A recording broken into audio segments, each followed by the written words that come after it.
The Earth was once the center of the universe. It was flat. Then it was round, and it circled the sun. It was no longer the center of the universe. It was a tiny part of the Milky Way. The Ouroboros, or celestial serpent, biting its tail, for example, occurs on every habitable continent, but it has no ties to the world we now observe. Like all of the archetypes, it is part of an alien sky. A cosmic column rising to the center of the sky, holding aloft the wheel of heaven. And much more than a wheel, because this was the revolving cosmic temple, the city of the gods, the kingdom of heaven, always resting on the cosmic column. Then there's the image of the four rivers or pathways radiating from the center of the sky out to the boundary, the rim of the wheel. The simplest forms lead you invariably to the full story of world mythology. The hero's journey unfolds as the story of the wheel's axle. The mother goddess finds her identity in the star at the summit, the hub and spokes of the wheel.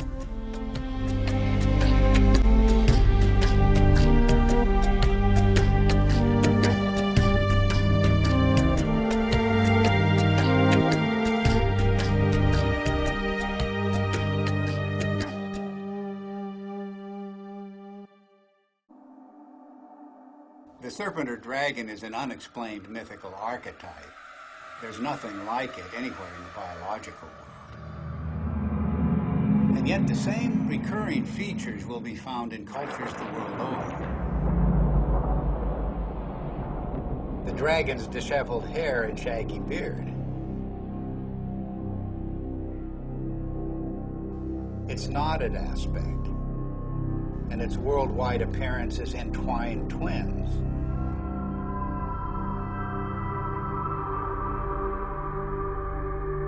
Its fiery or lightning-like emanations, and its effusive feathers. In all of the ancient serpent or dragon images, it's the luminous, filamentary, braided, spiraling, metamorphosing, and destructive aspects that stand out. The very traits of high-energy plasma discharge.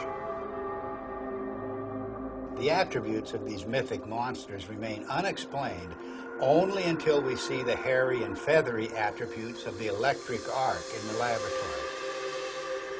We see precisely the same thing in enhanced images of the comet's tail.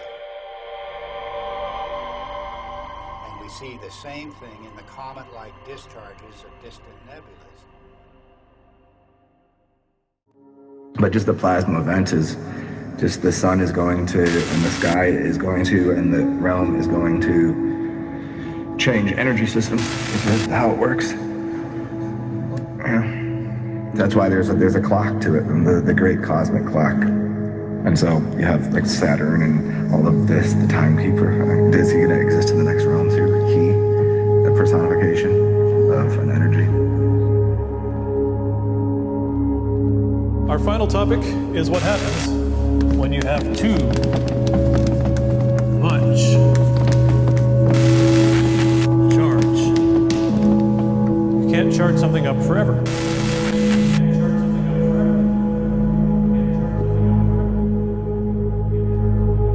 You think I'm crazy? Huh? Is that what he told you? Well, listen up! There is a storm coming! Like nothing you have ever seen! And not a one of you is prepared for it!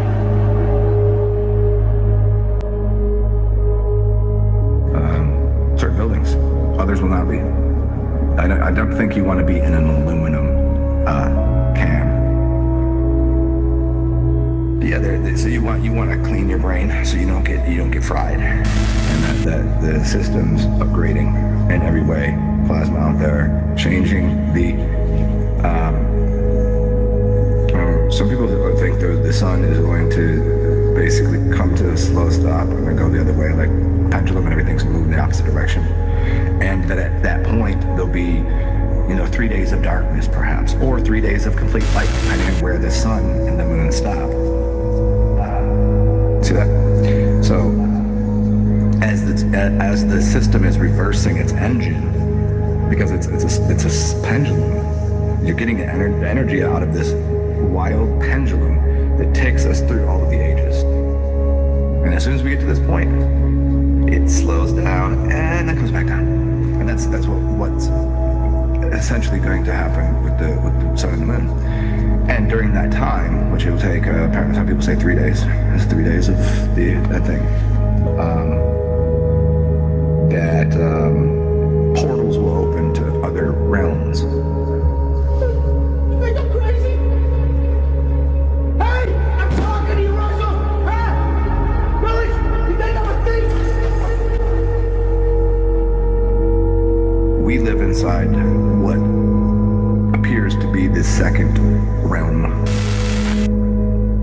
What's the third? The first realm is where Mercury resides. That's why Mercury's androgynous. It's a dual. It's the sun and moon itself.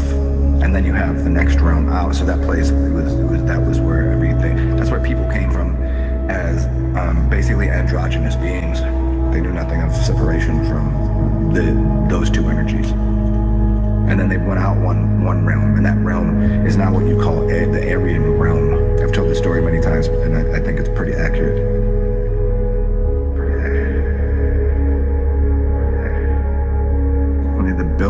The bricks and buildings into resonators.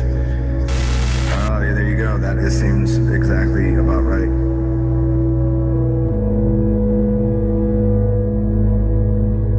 I see, Gary. I don't know. I think that's. Man, that's tough. I don't know. Some people say you stay out in the cities because they want to turn everything into a smart city and blah blah blah blah blah.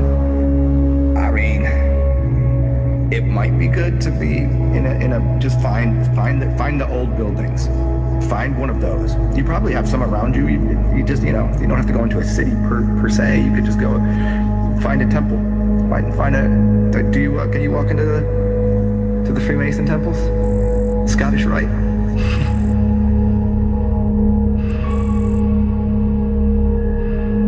I mean, they seem to be pretty old. They seem to have survived. They go into any building with really big doors. Churches, probably safe. I would not be in a stadium. Don't do that. Find the oldest buildings you can. Those are probably the ones that will work through the plasma.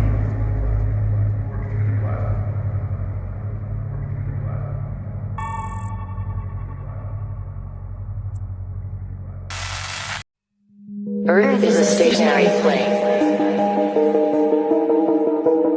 The globe is debunked by the plasma event. Swatter Man, Ecom, Stickman, Phoenix event, the Great Flash, Medusa. A corona or plasma discharge. The plasma event is a reset event. It was witnessed all over the world. At the same time. It is a cyclical event. Swatter Man, Ecom, Stickman, Phoenix event, the Great Flash, Medusa.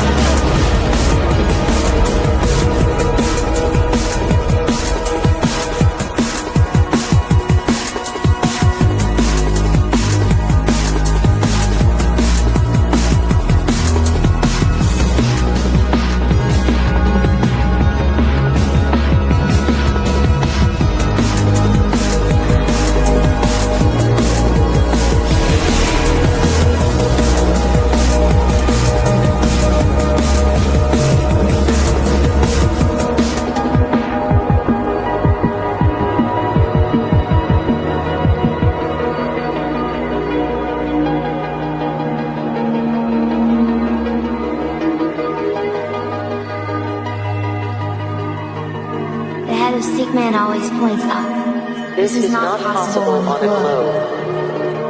We live on the dielectric flat plane of inertia. The Earth's grid system was overloaded. Buildings melted.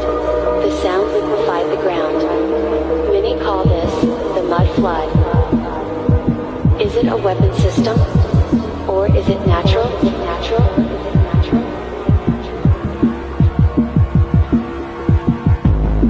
Earth is a stationary plane. The globe is debunked by a plasma event. Slaughterman, Ecom, Stickman, Phoenix event, the Great Flash, Medusa, a corona or plasma discharge. The plasma event is a reset event. It was witnessed all over the world. At the same time. It is a cyclical event.